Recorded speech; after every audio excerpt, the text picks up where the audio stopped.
Hola, espero que estén muy bien. El día de hoy vamos a ver la teoría de Nancy Fraser, ¿sí? Su teoría sobre la justicia como reconocimiento. En las clases anteriores estuvimos viendo otro tipo de teorías que tenían que ver más con la justicia como redistribución. En particular la teoría de John Rawls y la discusión que tiene él con Martha Nussbaum. Martha Nussbaum haciendo una crítica desde el feminismo liberal, aunque digamos abrazando el liberalismo igualitario de John Rawls. Bueno, esta clase la vamos a ver a través de dos textos, que es el texto de las lecciones sobre la justicia en cuanto a Platón, Rawls y Ishiguro, y otro texto que es el de esta pregunta sobre redistribución o reconocimiento. ¿Sí? Así es que, bueno, primero vamos a ir, digamos, voy a hacer la explicación de la clase a partir de los dos textos, primero con esta de lecciones sobre la justicia y después con el de redistribución y reconocimiento. Nancy Fraser nos va a decir que esta idea de la justicia, que viene de un corte, digamos, más platónico, de considerarla como una virtud suprema, tanto de las personas como de las comunidades políticas,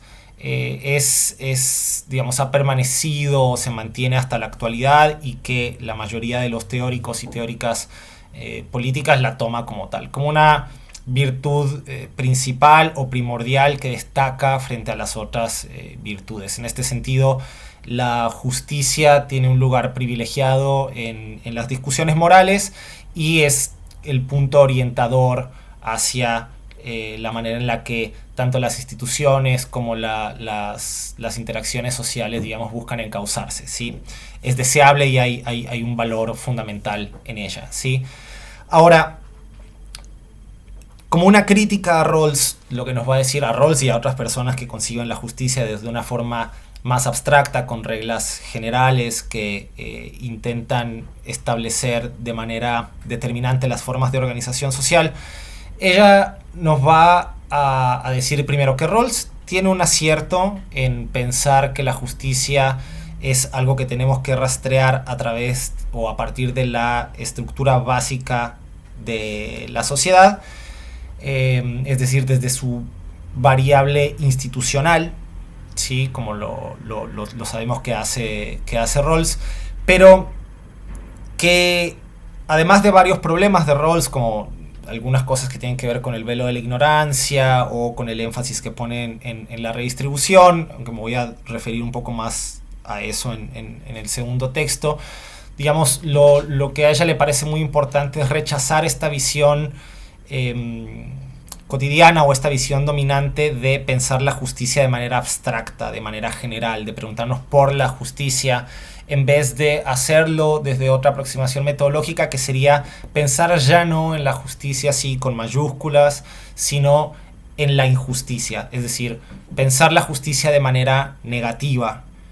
¿Sí? Ella nos va a explicar que la justicia no se experimenta de manera directa, ¿sí? Es algo que nosotros intentamos construir, que intentamos pensar, abstraer para dar respuesta a qué será esto que es la justicia, pero que por el contrario la injusticia sí es algo que experimentamos en el día a día y es algo que nosotros podemos aprender de la realidad.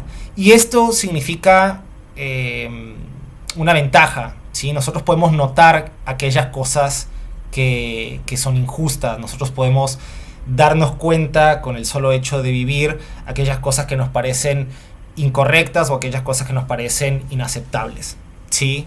Entonces, si esto es así, nosotros podemos pensar en otra versión de la justicia que sea aquella que implique la superación de las situaciones de injusticia, ¿sí?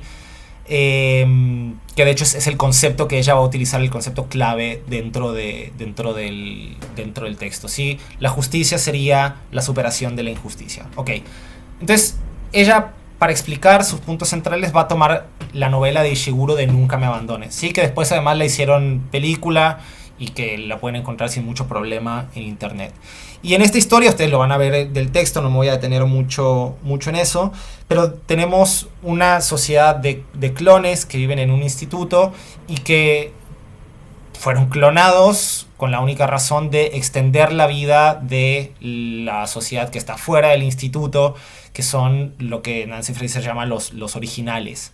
¿Sí? Los originales se clonan y generan personas exactamente iguales a ellos, a los cuales les van a ir poco a poco sacándole los órganos para vivir más años o vivir mejor. ¿Sí? Entonces, esto básicamente sería un sistema de explotación en el cual una clase, la clase de los originales, se vale de los clones para sobrevivir. Y esto tiene varios problemas, ¿sí? Obviamente un punto es que nosotros al leer la novela nos damos cuenta de aquellas cosas que nos parecen injustos, de la instrumentalización que los originales dan a los clones, en una situación en la que ambos, tanto clones como originales, son parte de la misma estructura social, ¿no? Yendo ahí a Rawls en este sentido de pensar qué cosas son injustas y qué cosas no. Pero además ella nos dice que otra de las situaciones de injusticia es que los clones no se dan cuenta de que están siendo explotados, o los clones no se dan cuenta de que su situación es una situación injusta, y no se dan cuenta porque carecen de los medios para interpretar su situación como una situación injusta, ¿sí? Los explotadores saben que explotan y saben que manipulan a los explotados para que no se den cuenta de esta situación, ¿sí? Obviamente acá ella intenta hacer un paralelismo al presente o a la realidad fuera de la novela, en cuanto a los discursos individualizadores, por ejemplo, de la desigualdad, que no toman en cuenta las causas estructurales de estas desigualdades y que utilizan otro tipo de términos u otro tipo de conceptos para no mostrar o para engañar a las personas y que no se den cuenta de lo que la situación realmente es, ¿no? Que sería una situación de opresión o de explotación. En el caso de la novela, por ejemplo, a los clones a los que se les iban sacando los órganos, eran procesos de donaciones, ¿sí? Y esto lo hacían con miras hacia cumplir el proceso de compleción, es decir, cumplir su función dentro del sistema que tenían. Al mismo tiempo, el instituto en el que ellos vivían los iba de a poco enseñando a que todas las sensaciones como la ira, por ejemplo, el enojo, fueran poco a poco apagadas, ¿sí? El abuso y la marginación se iba naturalizando de una forma en la que ellos después no pudieran reaccionar frente a las situaciones que eran injustas para ellos, ¿sí? Y esto es lo que lleva a que después, cuando los clones crezcan, digamos, no intenten hacer un cambio y en lugar de un enojo, de intentar una protesta o una revolución, simple y sencillamente se sientan tristes y, adjudiquen esa situación triste o la situación de injusticia a una mala suerte o a una cuestión personal, ¿sí? Entonces, esto va a ser muy importante porque si uno no se da cuenta de que la situación que uno vive es injusta, digamos que no podría indignarse. Y esto está relacionado con la injusticia o con una forma de injusticia, porque lo que nos dice Nancy Fraser es que las situaciones de injusticia también son una forma de organizar el discurso, ¿sí? Son una organización social del discurso que producen apagones psicológicos. Uno acá podría pensar que tanto de nuestra situación o de nuestra realidad ha hecho en algunas situaciones o en algunos casos que nosotros tengamos apagones psicológicos de acuerdo a lo que ella señala en su texto, ¿no? O qué casos, por ejemplo, pueden ser utilizados para que las personas no se den cuenta de que viven en una situación de desigualdad, tal como la que vivían los clones. No, pero vamos a ir un poco más adelante a eso cuando lleguemos al segundo texto.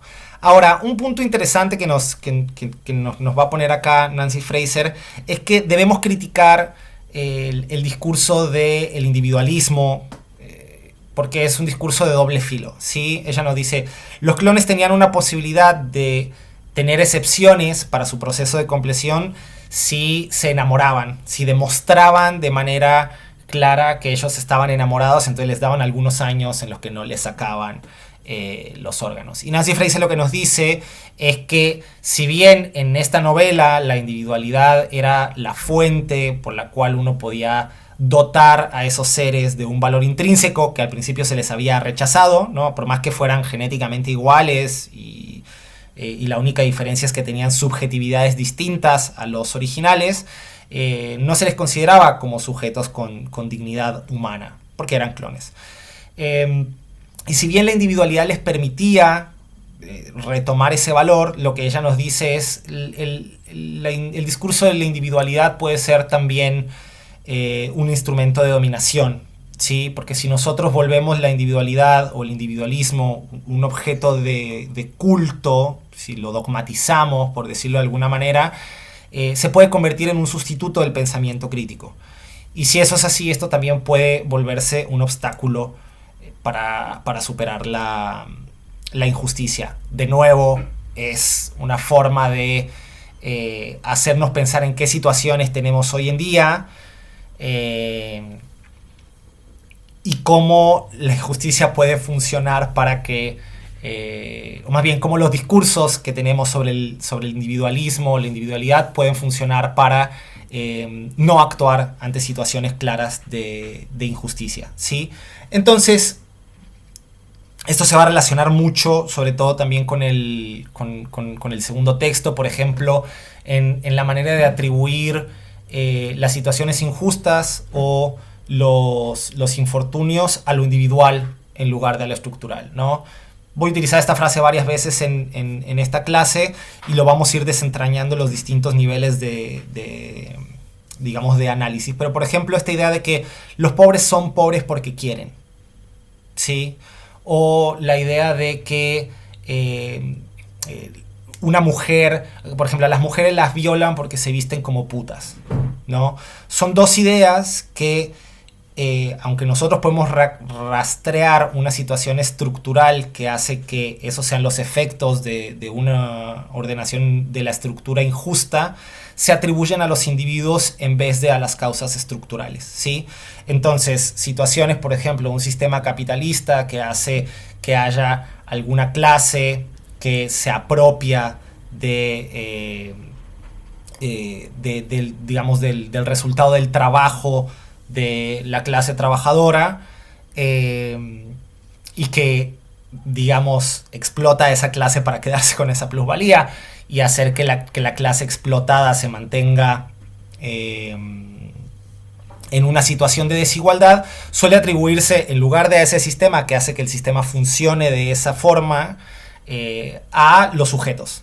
Entonces no se trata de que el sistema capitalista funcione a partir de que haya personas que sean explotadas y otros que se apropian de su fuerza de trabajo, del resultado de su fuerza de trabajo, sino que tiene que ver con ellos. Son pobres, entonces no les gusta trabajar, ellos son responsables de esta situación de pobreza, de la misma manera que en el caso de la mujer que es violada, uno diría, no tiene que ver con una estructura patriarcal que efectivamente establece normas y reglas sociales que objetivizan a las mujeres y que hacen que los varones piensen que pueden, o sea, que son poseedores o propietarios de ellas y que pueden hacer lo que sea, sino que era culpa de la mujer por vestirse de cierta manera que está catalogada como inmoral dentro de esa cultura. Entonces, estos ejemplos, digamos, aunque Nancy Fraser está utilizando las metáforas de esa novela, son ejemplos que podemos pensar al respecto, ¿sí? Entonces, hay una parte ya al final del texto en el que Nancy Fraser nos dice, bueno, habría que pensar en qué casos nuestro orden social nos interpela como individuos, ¿sí? Pero al mismo tiempo nos trata como piezas de repuesto, como fuerza de trabajo, como criadores, trabajadores, como sujetos desechables, proveedores de órganos, y también después menciona proveedores de bebés o de sexo, ¿no? Refiriéndose claramente a las mujeres y a casos que podríamos relacionar con discusiones en torno a la prostitución, por ejemplo, ¿sí? Obviamente la crítica es que si todos los sujetos, tal como sucede en la novela de Ishiguro, somos parte de un mismo orden social, entonces sería injusto que siendo parte de esa misma estructura básica seamos tratados de manera distinta, ¿sí? Que en un mismo orden social las personas no sean tratadas con dignidad. Entonces, bueno, como una serie de aprendizajes ya de manera más concluyentes son que, bueno, es importante acercarse a la justicia de manera negativa, pensar desde la injusticia y no tanto desde la justicia, porque de esa forma podemos ver que algo está mal y podemos pensar qué debemos hacer para resolverlo. Después también que es importante romper con las dicotomías del adentro y el afuera, del nosotros y los otros, como sucede en la novela con los originales y los clones, porque efectivamente eso lo que nos va a hacer es a basar situaciones injustas en diferencias que no son justificables, ¿sí? Cuando deberíamos de darle el mismo trato digno a las personas sin crear estas diferencias.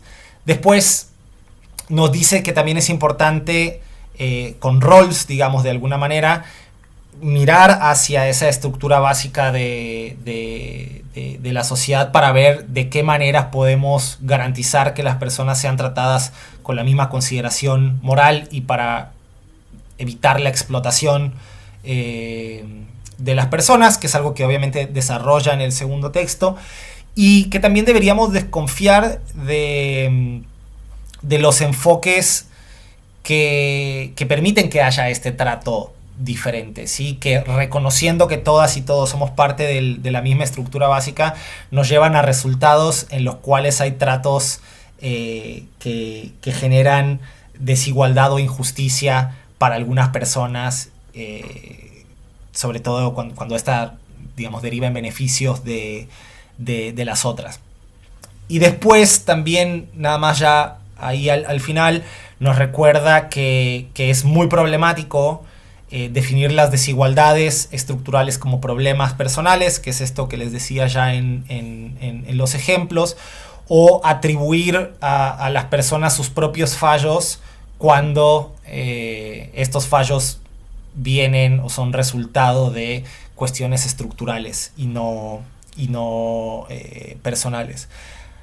Hay una parte muy interesante en la que ella nos menciona que el hecho de que la injusticia no sea visible o el hecho de que no haya muestras manifiestas de inconformidad o de protesta o de queja ante la injusticia, tal como sucedía con los clones que no se daban cuenta y no protestaban, no significa que no haya injusticia como tal. Y eso también es muy importante porque saliendo de la novela de Ishiguro y volviendo a la realidad, esta va a ser la base para que ella nos diga que tenemos que buscar en nuestras sociedades, ver cuáles son esas distorsiones o esos obstáculos que impiden el acceso igualitario a que, por ejemplo, los distintos grupos tengan una voz pública para expresar sus inconformidades o las situaciones de injusticia y tener unas mismas posibilidades de superarlas o corregirlas, etc. ¿Sí?